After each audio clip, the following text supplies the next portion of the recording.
तो नमस्कार, आप सभी का स्वागत है हमारे YouTube channel Indus Valley Civilisation में, जहाँ पर हम आपको कुछ पुराने तथ्य की जानकारी देने के लिए आते हैं। और उन्हीं तथ्यों की जानकारी में से आज हम आपके लिए लेके आए हैं श्री मोरारजी देसाई के एक ब्लंडर के बारे में, जो कि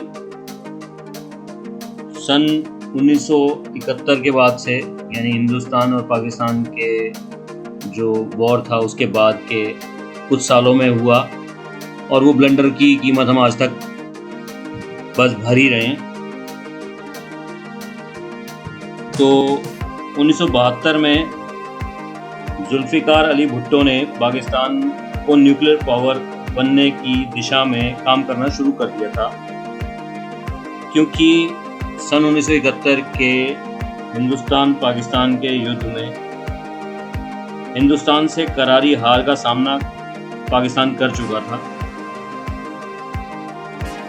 और इसके लिए उन्होंने मुनीर अहमद खान को चुना।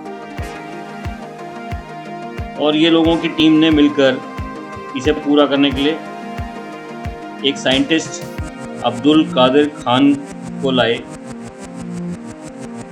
इन्होंने मिलकर पाकिस्तान में कऊटा नाम की एक जगह को चुना, जहाँ पर ये अपनी रिसर्च, डेवलपमेंट और न्यूक्लियर टेस्ट कर पाएँ, ताकि वो एक न्यूक्लियर पावर बने, जिससे हिंदुस्तान को ये प्रत्यक्ष रूप से दबाव में ला सकें। उस समय हिंदुस्तान की एजेंसी थी, जासूसी एजेंसी रॉ। तो रॉ ने उस समय अपने कई जासूस और इनपुट्स पूरे पाकिस्तान में बिछा रखे थे, और हिंदुस्तान का जासूसी तंत्र पाकिस्तान में काफ़ी अच्छी पोजीशन में था। और वो लोग कऊटा में भी अपनी पहुंच और पैठ बनाने में कामयाब हो गए थे,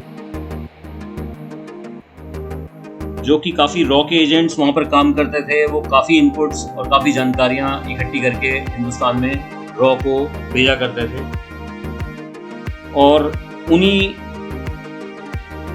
इनपुट्स की मदद से मोरारजी देसाई तक रॉ अपनी जानकारी लेकर पहुँचे। उस समय रॉ के चीफ थे मिस्टर काओ, जिन्होंने मोरारजी देसाई को पाकिस्तान के न्यूक्लियर टेस्ट के बारे में पक्की जानकारी और रॉ के जमे जमाए नेटवर्क के बारे में बताया। और ये भी बताया कि रॉ और मोसाद, जो कि इजराइल की खुफिया जासूसी एजेंसी है, मिलकर पाकिस्तान के ऊपर काफ़ी समय से नज़र रखे हैं। और इजराइल के तो मंसूबे यहाँ तक थे कि वो पाकिस्तान की न्यूक्लियर साइट्स को बॉम्बिंग करके तबाह कर देना चाहते थे, ताकि पाकिस्तान उस दिशा में काम ही ना कर सके, जिसके लिए उसे इंडियन सॉइल से जहाज़ों की रिफ्यूलिंग और हिंदुस्तानी एयर स्पेस की इस्तेमाल की इजाज़त चाहिए थी, जो कि सिर्फ मोरारजी देसाई जी ही दे सकते थे।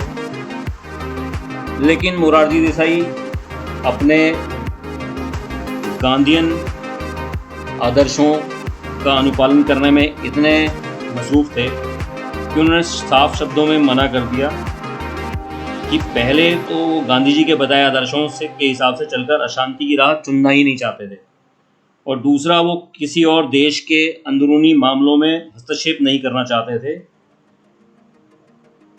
और उनके इन्हीं गांधी जी के आदर्शों की वजह से आज पाकिस्तान एक न्यूक्लियर पावर है, और हर मोर्चे पर हिंदुस्तान को ये एहसास कराता रहता है, जिसकी वजह से हम कभी खुलकर ना पाकिस्तान के अगेंस्ट किसी मोर्चे पर उसे दंडित नहीं कर पाते, उसे दबाव में नहीं ला पाते, चाहे वो हमारा कितना ही नुकसान मॉनेटरी टर्म्स में या जान माल के नुकसान के लिए करता है। तो उन दिनों की बात है, तब इनका एक शगल भी था मोरारजी देसाई जी का, कि वो रोज़मर्रा काफ़ी समय टेलीफोन पर पाकिस्तान के डिक्टेटर, मिलिट्री डिक्टेटर जनरल जिया उल हक से बातें किया करते थे। और ऐसे ही एक दिन जब वो पाकिस्तानी मिलिट्री डिक्टेटर जनरल जिया उल हक से बात कर रहे थे, तो बातचीत के बीच में उन्होंने जनरल साहब से अपनी पहुंच का एहसास कराने के लिए कहा कि जनरल साहब, हमें मालूम है आप काउटा में क्या कुछ कर रहे हैं। इतना सुनते ही जनरल जिया उल हक ने फ़ोन डिस्कनेक्ट किया और सबसे पहले हिंदुस्तानी खुफिया तंत्र जो पाकिस्तान में मौजूद था, उसके एक एक तार, एक एक स्तंभ को निकाल कर नष्ट करना शुरू किया। इंसानों के रूप में उन्होंने जितने उनको इनपुट्स मिले और जितने भी लोगों के ऊपर शक था, उन सभी को उन्होंने मौत के घाट उतार दिया। उन्होंने चुन कर हिंदुस्तान के रॉ के सभी आधार स्तंभों को नष्ट कर दिया जो कि हिंदुस्तान की मदद कर रहे थे और जिन पर उन्हें ज़रा सा भी शक था। उन्होंने उनको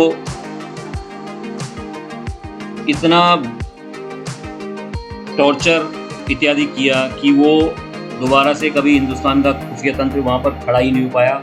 और जितनी भी जानकारी उस समय तक हमें काउटा और इनके न्यूक्लियर पावर बनने के कदम के बारे में थी, वो सभी या तो नष्ट हो गई, समाप्त हो गई और हिंदुस्तान कभी दोबारा उतनी पैठ पाकिस्तान के अंदरूनी हिस्सों में और उसके न्यूक्लियर पावर प्रोजेक्ट के बारे में दोबारा हासिल नहीं कर पाया।